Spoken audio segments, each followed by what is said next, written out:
Yeah, so what are government buildings? Hospitals and schools.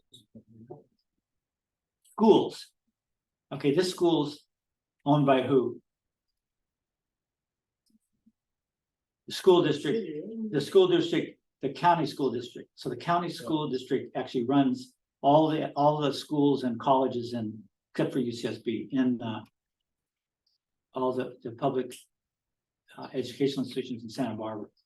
So they all have to be LEED if they build a new building. And think about that, the whole country, right? Every school, elementary school, high school, junior high, community college. Okay, what other government buildings? There's education. What other parts of government? Military bases. Huh? Military bases. Military. That's a huge part of our government. It's a huge part of our budget. It's the hugest part of our budget. So and so what buildings are involved with military? Vandenberg. What? Vandenberg. Yeah, bases, right? Everywhere.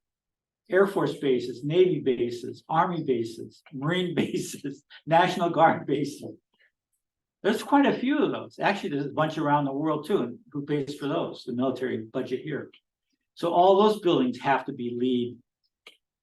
You found it, great. All right, good for you. Thank you. Yeah. So yeah, so that's and I don't know what else there is.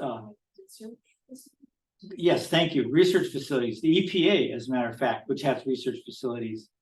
Any labs that work on government labs that work on viruses like COVID.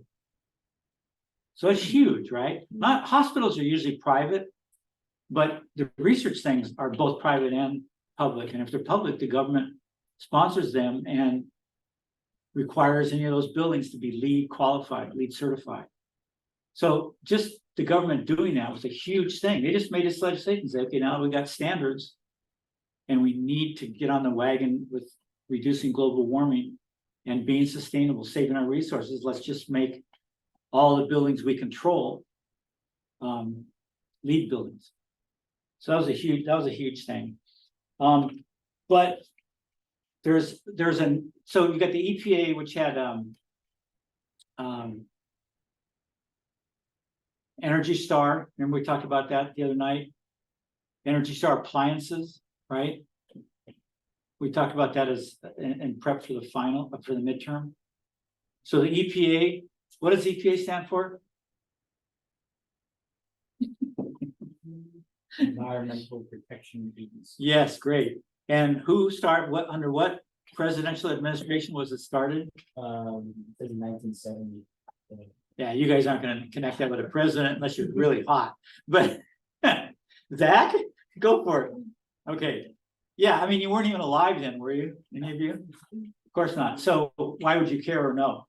But Nixon, good old Tricky Dick, for all the illegal things he did, like, try to spy on the Democrats by raiding the Watergate Hotel. He did connect with China, and he did do the EPA, which is fantastic. So the government became interested in protecting the environment because the environment was getting pretty nasty by Nixon's time. There were lakes on the Great Lake that were catching fire. There's a river that caught fire from all the debris and chemicals in it.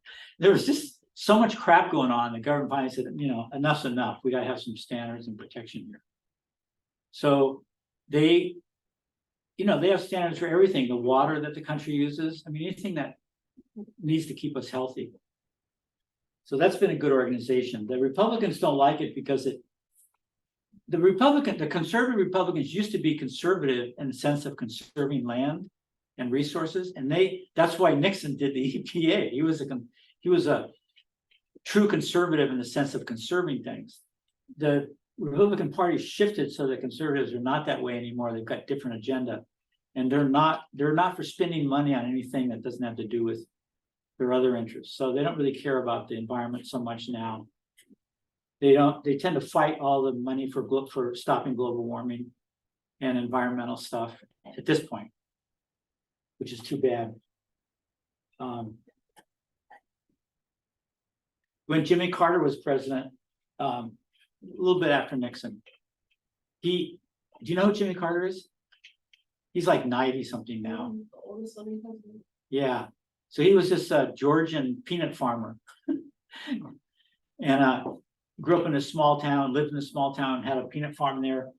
And then he ran for president and beat out Gerald Ford, who was Nixon's VP, who took over after Nixon. And he didn't know much about government, but he was smart and he's a real heartfelt guy. So of course the corruption in Washington ate him alive. You know, I mean, it was just horrible. The one thing he did do is he put photovoltaics on the White House, and he promoted renewable energy. And then when Reagan came in, who was the next president, he took them all off. So it was like that. I think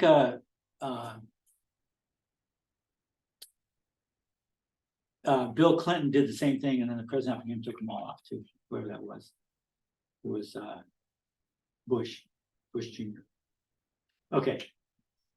So the EPA is good. They've got Energy Star, which is it's a program that realtors and developers can enroll in and get support for making green, buildings. That was one of the first ones because the EPA started it. And they also, remember we talked about, they also rate appliances. If you go to an appliance store, you'll see a little yellow card with a bunch of black writing and arrows, and that's an EPA Energy Star rating for the appliance. And they're usually much better than the ones that aren't rated. That's why they rate them, so you know. So the EPA is one, LEED's another. LEED wasn't government associated, it was private. And then the third one I wanted to talk about was Living Building Challenge. And it's only about 10 years old. So that's 10 years is, I don't know, in this century. And we're going to look a lot on that. I don't know how much I want to do tonight because today, because there's so few, I may do some.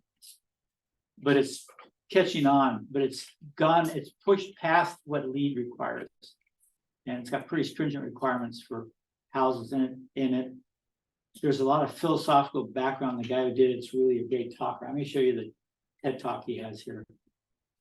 But he just thinks that we're not taking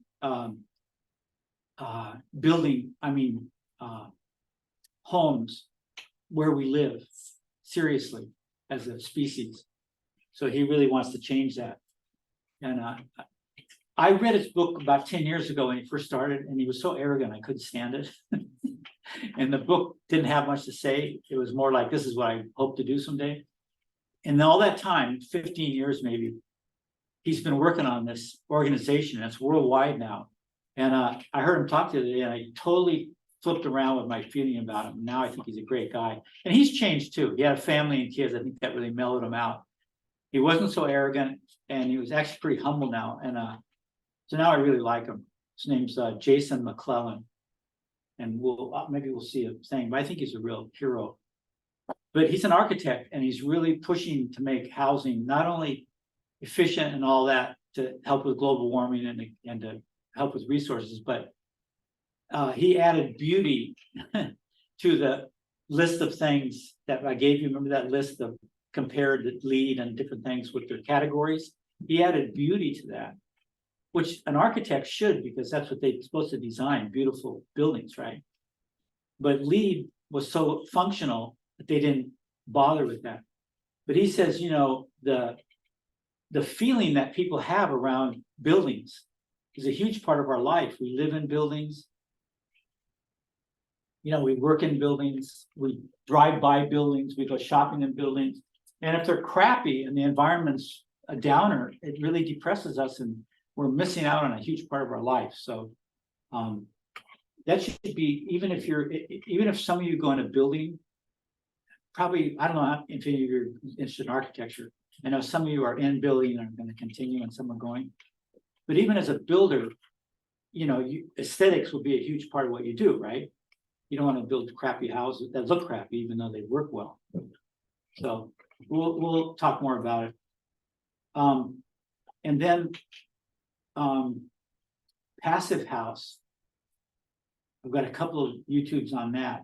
And that was a German program. You know, wouldn't you know the Germans and Scandinavians are always ahead of everybody, and the Dutch, God, Northern Europe, boy. And so in Germany, it's called Passive. And we call it, the English is passive. And the German's house is house.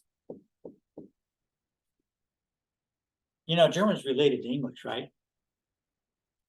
Old English is pretty much a form of German. So, have you ever heard Dutch people speak? Anybody know any Dutch people? So if you've heard German speak, right? So it doesn't sound like English. It's pretty harsh compared to our language. Some parts of German, some are really beautiful. You go really in the south and toward Austria, it's a lot more fluent, melodious. You know, the northern German's very. But Dutch sounds almost like English. If you listen to a Dutch person, the words are different, but the tone and the way they talk is a lot like English. You know, we don't, Holland's such a small place, we don't come into contact with Dutch people very much. But if you do, pay attention to their speaking. It's interesting. So anyway, the Passive House movement caught on. You know, eventually everything comes here, and we have net zero and net carbon. So we've started some parallel things. So Passive House didn't come and be the star of everything because we'd already had things similar. But we're going to look at what they do. Net zero houses are very similar to passive housing. They do passive solar, remember, like we talked about? So they do, we'll look at their plank, but it's basically passive solar, huge insulation, including thermal barrier breakage, really good quality, efficient windows, and I don't know, a couple other things. But that stuff we've already gotten into individually here as builders and developers, but they kind of do a package thing. And they have, you know, they have a certification. So if you build it to their standards, you can be certified. And that's only a marketing thing. So say if someone's trying to sell a house among many, they can say, oh yeah, this house has a passive house certificate, blah, blah, blah, and they can go into it. It's not, all those kind of certification things are mostly marketing devices. And it could be marketing to sell, and it could be marketing to get recognition. So if an architect or a builder or somebody wants to get recognition, if they do all these really great green things, then people will think more highly of them. So a lot of people do it for the status, which is fine, you know, because it gets green building going, even though it's you know, for the wrong reason. Then we have some, every place, those are national programs, Passive House, EPA, Energy Star, and LEED. And then this Living Building Challenge is also international. But then there's local, every local area has their own green building organizations. So we have Built Green Santa Barbara, and we're gonna look at a video. It's 10 years old now, but it'll give you an idea. So that's our local thing. And one of the lists on the second handout is a checklist from the remodel. So I don't know what their stuff looks like now, but when I was involved with them, because the Santa Barbara Contractors Association is the Built Green Santa Barbara part of that. They have kind of a weird contractual relationship, but they're really together. So I was on the Contractor Association board for a number of years with Rodney, and but they had a thing for new building, a handbook, and a handbook for remodels and additions, and it has more than just a checklist. I copied the checklist because I wanted you to see what categories they get into, but I'll talk more about the what the program's actually like. So the guy who helped start it, Joe Campanelli, I don't know if you've heard me talking about him. Somebody knows him in class. I think the person's not here. And it was probably Danny, if I remember right. But Joe really was one of the founding spirits of Built Green Santa Barbara. He's a contractor. And he also did this house up in Trout Club. You guys know where Trout Club is? So you know where 154 is, the freeway goes to San Ynez? The Death Alley, the place everyone dies on. Anybody drive that regularly, that road? We've got some North County people, they may come down the coast. There's always accidents there, because there's curves and people want to go fast, and the big hills, that always lends itself to accidents. You know, when I was in UCSB, when I was doing graduate work, my mentor was Walter Capps, who was a congressman from this. He eventually became a congressman from here, and he and his wife were riding over that hill, and they got in a head-on collision with another car.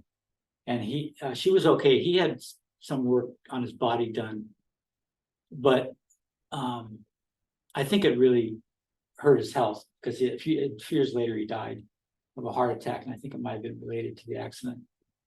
But yeah, people get hurt on that road. So if you ever go over the hill to North County that way, be really careful. Be slow, and there's turnouts so people can pass you, so you don't hog the road. If you don't use those turnouts, people get really frustrated, and then they take chances, and that's where the accidents come. They'll swing out where you're not supposed to. They'll cross the line to get around a bunch of traffic because nobody turned out, and then they'll hit head on. That's really often the case. So if you're going slow and anywhere, this is just a piece of advice. Pull over to let people get past you, and then go back on. You know, they have these little pullouts. You don't have to do anything but slow down and then get back on. It's really important. So anyway, Joe Campanelli. So do you know where the old 154 road is? You didn't grow up here. You did grow up here. No, near here. Yeah. Zach, did you grow up here? Yeah. And you don't know where old 154 is? Well, I know the past. Yeah. You go up past and like San Marcos Road. Yeah, San Marcos Road. Yes, San Marcos Road. Is that the other pass? Yeah. Yeah. Sometimes they call it Old San Marcos. There's one. Yeah. That almost curved down the course. Yeah. Yeah. Yeah. Bikes come down there too, a Yeah. mile a minute. If you're not watching, you're gonna hang up a bike on your grill too. Yeah, so old 154 road. It's not far from here, from where, That's right. yeah, it's just a jog on Cathedral Oaks from where Turnpike is. You go up and it winds up, and right at the top, just before you get to 154 freeway, it connects to the road over the hill. There's a little development off to the left. It's down in a canyon, and it's called Trout Club. There's a little rock that says Trout Club. It used to be a bunch of hippies. It's always been hippies. So just get in there. And so one of my favorite hippies is this guy who does the gray water systems from Gray Water Laundry, and we're still going to look at that thing. We might look at that today. So his Art Ludwig's his name. He lives up there, and he's going to show himself swimming in a pool up there as he opens the video. It's kind of funny. And then right across from his place, Joe Campanelli built a house, a greenhouse, and Art's is kind of low key, inexpensive green, like I like. It's kind of hippie green, and the other one's kind of upper scale, you know, middle class green. So, you know, he's got all these products that he buys from Lumberyard Joe. So I've been looking for that video for a couple of years, and I finally found one today, a copy of it, because I was involved in that a lot. And one of the things I actually do talk to him a lot at the end. I don't know if this is the one, but it's a really good house for showing a lot of things we're studying. Like this is the one that shows them using SIP panels, and it actually shows them putting them in and how they do it. So it's, you know, I couldn't get that. I looked up YouTubes on SIPs, and they just, remember we had that one that was a what do you call it, a cartoon or animated, you know, where the buildings. Animation's imagination, right? So you can have the walls fly through the air and land on where they're going. So, you know, it only helps you so far because it's unreal in a lot of respects. So this will be great. And it talks about illuminating in the house, you know, using what do we call it?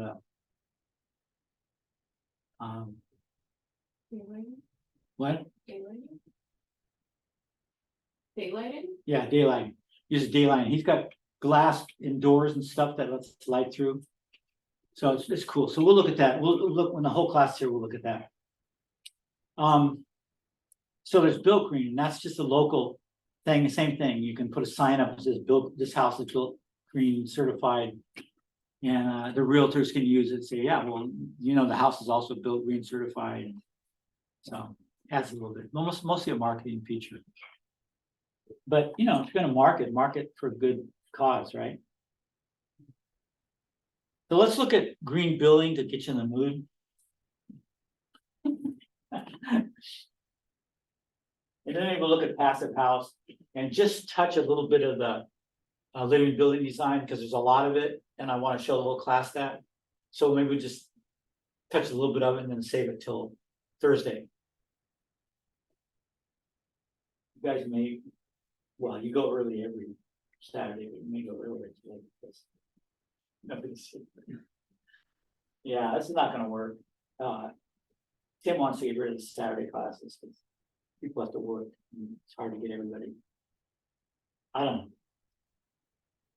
They're a pain in the ass to teach, but in some ways. Will the hours be like made up by another night? So Yeah, and there aren't many other nights. That's the problem.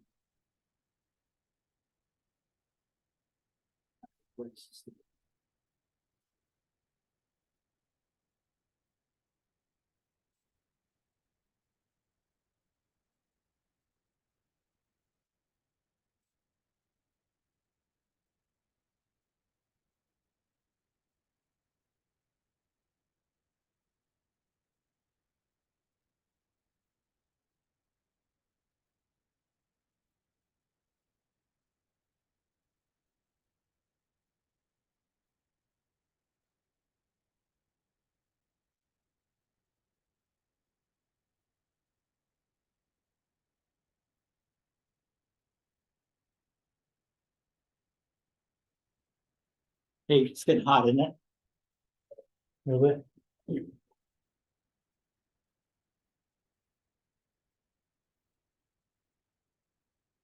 Pretty soon we turn on the heat. Everybody, here you go. God, it's freezing in here. The heat works pretty good. For these old crusty units they have, I have to say. Of course, a one-room built small class are cool. Is that on? Oh, yeah.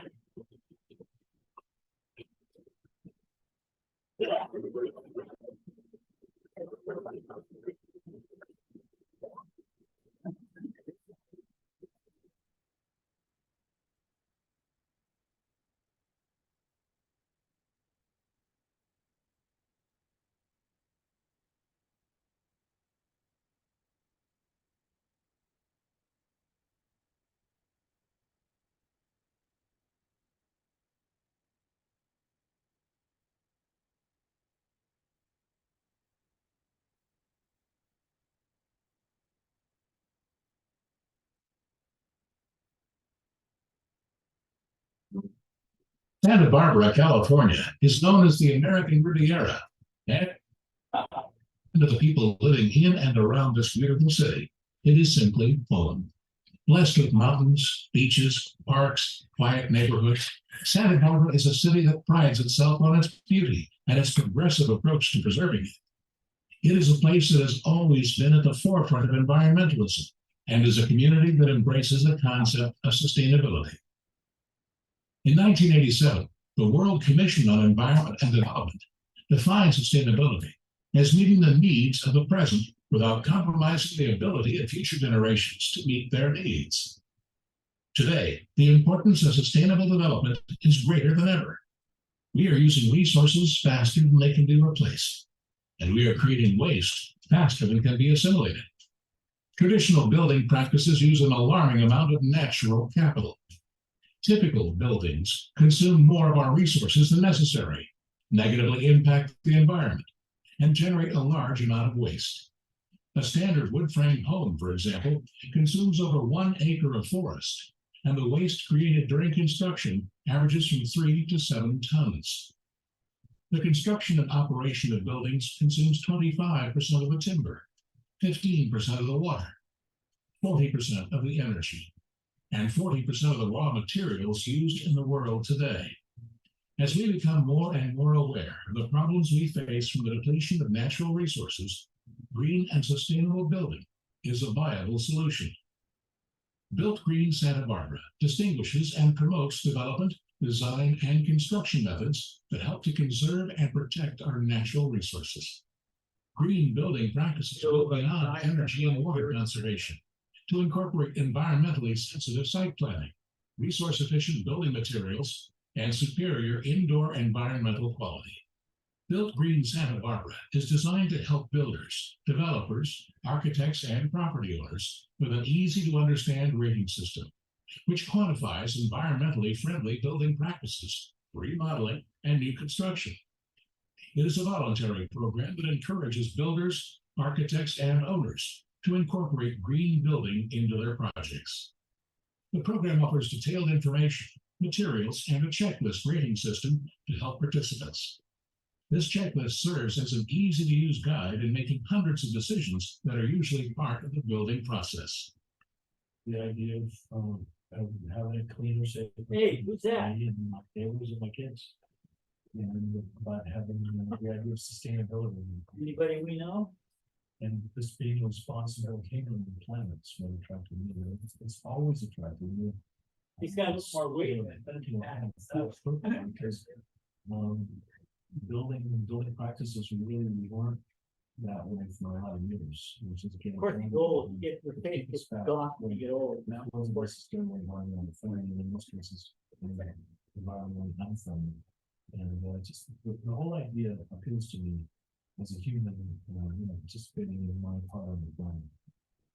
The mission of Built Green Santa Barbara is to work in partnership to create safer, healthier, and more efficient homes and buildings, reduce impacts of construction and development, and improve and protect the valuable community and natural resources of Santa Barbara.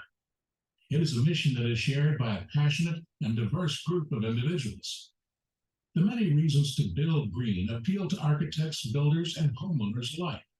Using energy-efficient designs and materials can create cost savings in both construction and operation. Construction practices and design components that improve indoor air quality make a home healthier to live in. Green building practices and landscape designs improve water quality and contribute to conservation. Building practices that reduce waste and design elements that reuse existing materials minimize the impact on our environment. Surveys show consumers are interested in specific features of green homes and are willing to pay for those features. And it is the right thing to do. The Built Green program provides builders and architects with a unique opportunity to meet the growing demand for environmentally friendly building. Owners today understand the environmentally sensitive issues we face and are looking for ways to do their part. There's so much opportunity to take the green elements of our project and turn them into really great design components of an overall project or a composition. So using old things in new ways, or using new technology in new ways, and being able to put together things in more non-conventional, aesthetically pleasing compositions that people are just going to love. Built Green is a network of industry professionals working together to improve quality of life in Santa Barbara by providing quality homes and buildings that are cost-effective to own and operate, healthy and safe, and protective of our beautiful Central Coast environment. Building projects are qualified using the easy-to-use Built Green checklist, organized into 6 environmentally friendly action categories: site protection, water efficiency, energy efficiency, health and air quality, materials efficiency, and environmentally responsible home or property ownership. Builders and architects use the checklist prior to construction to determine which features to include in the project. When construction is complete, the builder or architect sends a signed copy of the checklist to the Santa Barbara Contractors Association, certifying that the project contains the identified features. After reviewing the application. So one of the things that the checklist is used and the manual there. Is to get ideas for what you could put in your house, because the homeowner doesn't really know what sustainable ideas are, especially when this organization started. So they would have an architect who would design, if they had an architect that was designing their house, they would go to the architect and say, hey, I want to enroll in Built Green, and I want you and us to go over the features that we could have in the house that you can design into it. So then they get together and do that. So it could be a builder just using that without even consulting the homeowners very much, but just picking out features. So there's different ways it can be used. And then you have that checklist, and then as you do the different things and as they're verified, some of the things have to be third-party verified because they're either covered up or they're a big deal and they can't rely on just the owner, getting it right. But most of it you can just see, so nobody would lie about it. But so you fill out that checklist, and then if you qualify, you get enough numbers in that checklist, it becomes a local Built Green home. The SBCA will award the appropriate certificate of merit, indicating that the project has achieved a 1, 2, or 3-star rating based on a point system. The checklist contains more than 250 action items to choose from and functions as an easy-to-use menu of environmentally friendly action items to include in your project. The action items are grouped into categories, providing a framework to qualify homes, buildings, or entire communities. A successful Built Green project begins in the planning stage. The Innovation and Integration category recognizes participants for taking a team approach to goal setting and their commitment to a green approach. So see that table there? I think it's very important that the team be involved from the very beginning.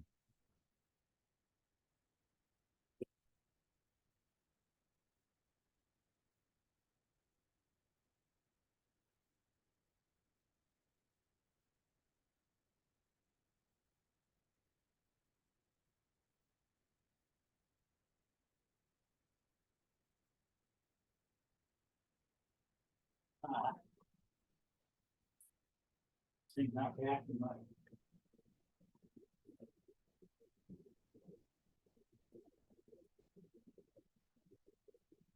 What did I do?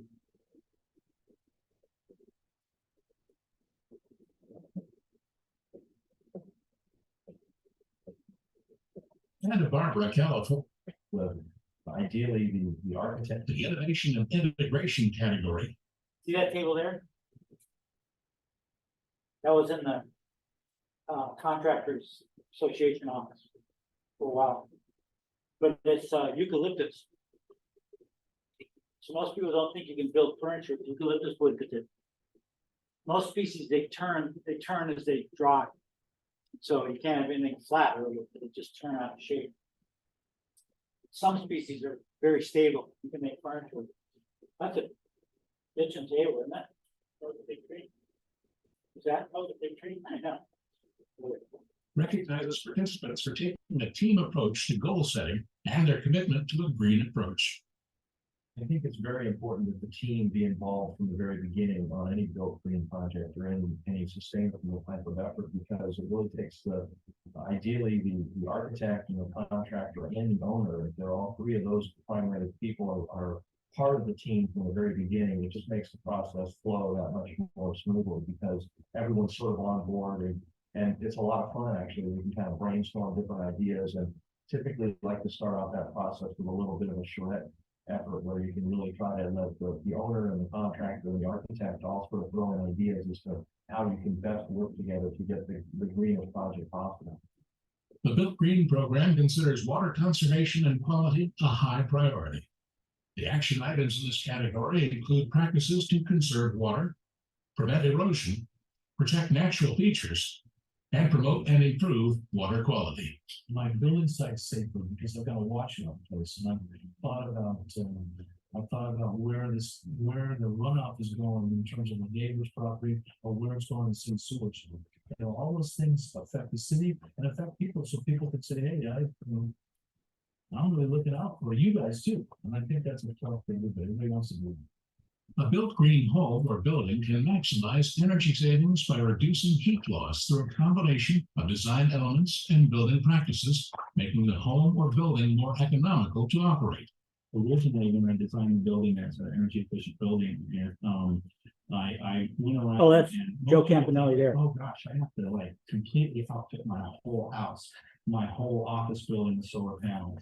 Well, not if your budget doesn't let you do that. So what I did is I looked around the building and I said, well, what do we have in here that's really not efficient? We've got energy efficient light fixtures designed for it, so we don't use very much energy there. The big thing was, I didn't need to put heating in the building because we live in California and it's commercial. But my staff said we want heating and cooling in the event that those few days a year that we need it. So I got an energy efficient heat pump system that is a standalone. You can create 1 or 2 different zones. You know, like the front office has the thermostat, and it only comes on when you need it. Well, the building's so efficient that it never comes on except maybe once or twice a year. Health and indoor air quality can be improved through a series of practices and features that reduce indoor pollutants, such as installing low toxic finishes, natural fiber carpets, and wood or tile flooring. This is kind of a new area because I think the average person in the residential, say, market, no, they don't necessarily, unless they have their asthmatic or they have chemical sensitivities, which is now people are becoming aware of. They don't necessarily think of on my checklist, you know, I should ask the architect, well, what about things like that? And if they're hooked up with a green building, they can ask those questions. And I've had customers say, you know, I can't have carpet in because it's all synthetic fiber. So I go, well, what about natural wool fiber? What about like jute matting? So I'll specify those. In this building, I put no carpet in. I put natural wool rugs in over bamboo flooring. Remodeling typically generates more waste per square foot than new construction due to the added demolition common in remodeling projects. Remodeling waste can be comprised of all types of construction and demolition debris, ranging from household fixtures to painted drywall. The action items in this category will help you reduce job site waste, saving both you and your customer money. It's all got to go somewhere. The tear out and construction debris is huge, and we're trying to keep as much out of landfills as we can by recycling, thanks to Marburg, and our part of recycling what we can by denailing, reusing number one sweepable, and especially doors and windows where we can, and we like to use it more and more and more. By using resource-efficient materials, you reduce the impact of construction on the environment. Builders using products made with recycled content reduce the use of virgin materials. Encouraging builders to use locally manufactured products also reduces the energy expended to get them to the job site. We put in front of our customers products that come from the Western United States as opposed to Europe. Less impact on the environment, trucking and shipping. If we put in front of them products that come from a local forest, less impact in shipping. If we put in front of the products that come from FSC certified forests, then we know that they at least harvest and gain. Built Green provides opportunities for everyone to help preserve and rejuvenate our environment. With over 250 action items to choose from, green building techniques can be incorporated into every project and budget. In planning your own Built Green project, begin using the easy-to-use checklist as a guide. First, identify your project. For example, in the Remodeler Handbook, there are 4 types of projects: whole house commercial remodel, addition, remodel, and small remodel. Next, check the items you will be including in this project to qualify for a Built Green star rating. Finally, determine your star rating based on the point system. As a member of Built Green, in addition to the checklists, you are provided with the Built Green Handbook. Part 1 of the handbook describes in detail the more than 250 Built Green action items and is a great place to look for ideas to incorporate into your projects. In Part 2 of the handbook, you'll find general resources as well as specific information about available products to help you in your Built Green project. Participating in Built Green Santa Barbara will improve your business. Consumers are becoming more and more aware of green building issues and are looking for builders and architects who can address their needs. I think Built Green has been very interesting to watch with customers because it was a builder initiated process. I think most builders are behind it or want to learn about it. And the thing about building, builders are guys that do two things. One is they really try to build a product that they can depend on. There's they have no callbacks. And so in that nature, they don't really want to vary from what they know because it challenges their ability to deliver something completely dependable. But builders are also creators. They create things when nothing before exists. They want to do new things. They want to shake it up a little bit. They want to build in ways that are environmentally responsible, that provide their product to their client. So as they learn about how to provide health values, sustainability values, energy efficiency values, it becomes exciting for the builder. It sort of reinvents this community of builders. Built Green helps to define your business in the marketplace, gives your customers added value in terms of quality and performance of their home or office building, and can improve your bottom line. As a Built Green member, you will have access to a range of tools to enhance your business. We also help you get started in marketing Built Green by listing your company and your projects on the Built Green website, as well as by providing marketing materials.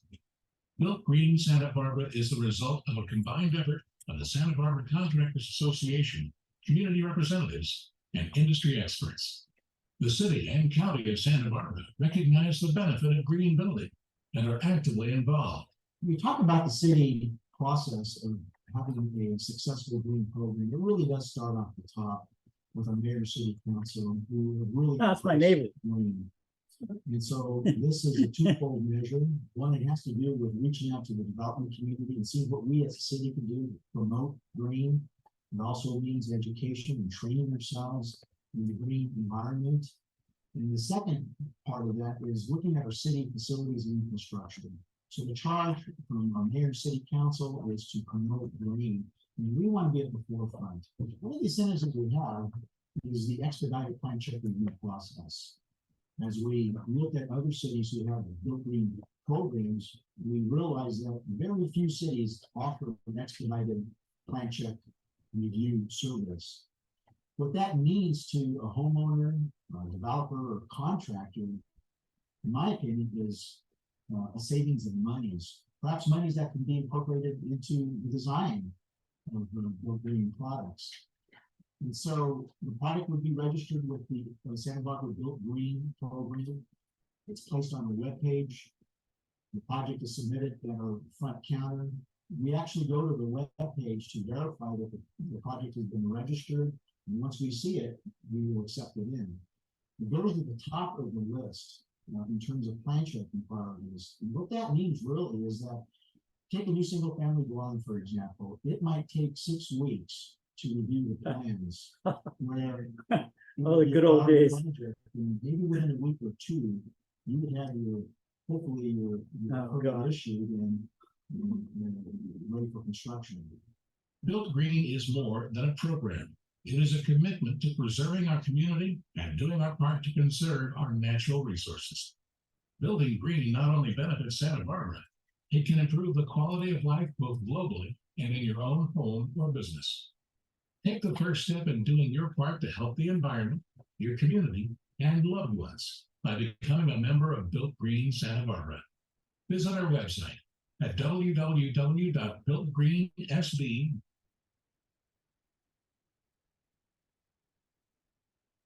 So it's old, but I don't know if it's changed much. George is retired.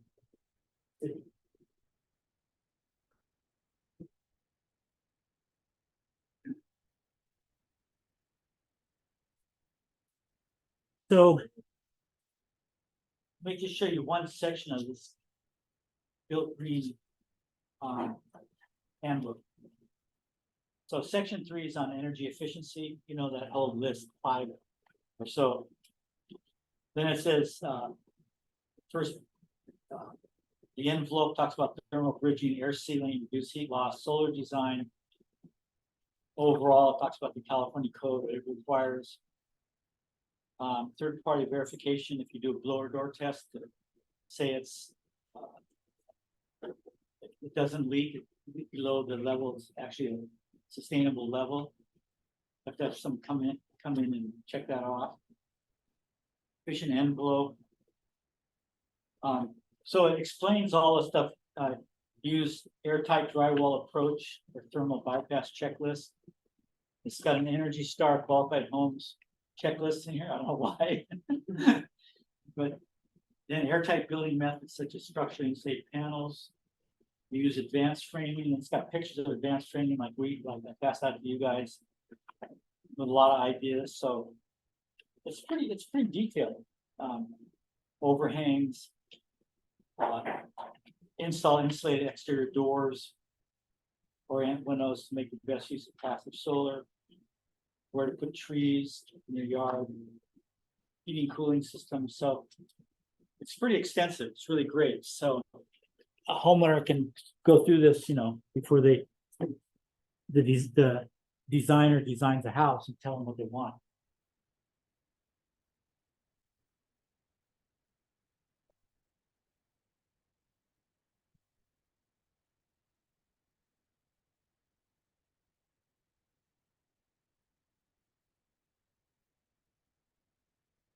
So let's look at one of the passive home videos, not too long. And then we'll look at the Trout Club garden to landscape, just the first few minutes of that. And then we'll go home. Okay.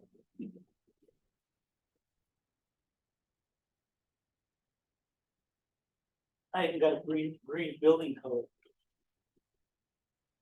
I want the whole class to look at that. So,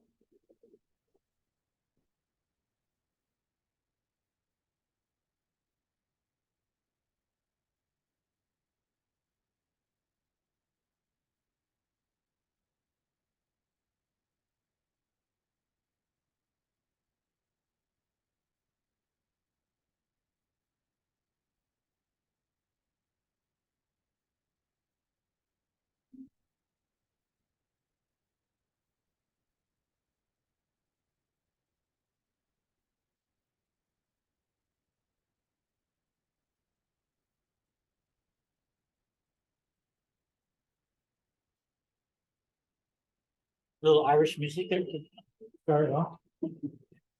This guy does not, I love him. He's a hippie engineer.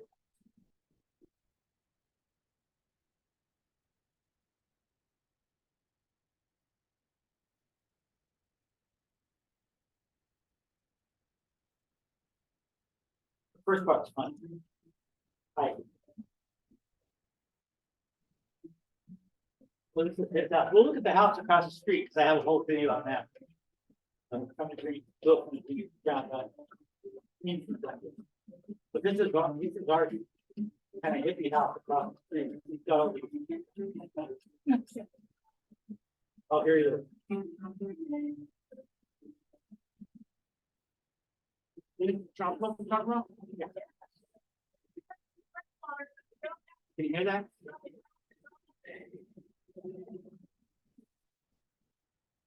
Dude. People do that for a living. You gotta work somewhere. Hi, I'm Art Ledwig. Designing systems to live better with less use of resources has been my day job for almost 30 years. My specialty is integrated systems of systems, like a house that takes the rain that lands on its roof, heats it with the sun, runs it through super efficient fixtures out onto the edible landscape, which shades the house in the summer and provides sunny, sheltered outdoor living space in the winter. I've written some books, like this one on ecological design, and this one on water storage, which is currently the #1 selling plumbing book on Amazon. And this one on gray water, which is the #2 plumbing book and the #1 landscape book. This book has everything you could possibly want to know about gray water in general, as well as information on how to do 20 different kinds of systems. And in this video, I'm going to explain how to do the simplest, cheapest, most effective gray water system ever, a new system I've developed called Laundry to Landscape. If any of you are wondering what the heck gray water even is, it's easiest to define it by what it's not. It's all household water except the water that goes down the toilet. So sink water, shower water, laundry water. Together, those are about 1/2 to 3/4 of residential, quote, wastewater. It's a shame to irrigate plants with drinking water when they just as soon have water that has little bits of compost in it. Unlike a lot of ecological stopgap measures, Gray water reuse is a part of a fundamental solution to many ecological issues